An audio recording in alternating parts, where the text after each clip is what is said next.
if I'm not willing to take that mirror and put it up here and to see some of the things that I can work on, how do I help others do the same thing? I try to embody the importance of reflection.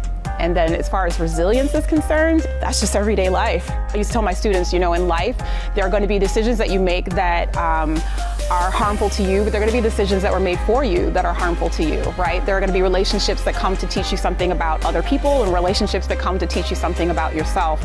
And the key part about life is being able to hold your head when all things seem to be falling apart, know who you are authentically, and also love and care and respect those individuals who are also authentically themselves. And I think that ebb and flow and that work together is what builds that resilience. And at the heart of that, we've got to reflect. And I think ultimately that's where we find hope.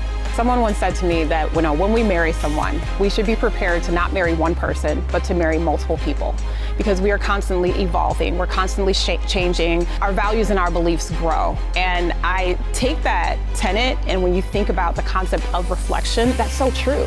Who I am right now is nothing like the woman I was just 3 years ago. And so when I think of young people, developing a practice of being able to look introspectively, I think is important. Life has to be about reflection. We are evolving, we are not stagnant, we're transitory people. And so we have to be able to take a look back and say, who was I here? What am I taking with me and what am I leaving behind? I believe in the philosophy of Sankofa, which is this notion that we look to the past to bring the wisdom that was in the past as we use it to plant our feet going forward.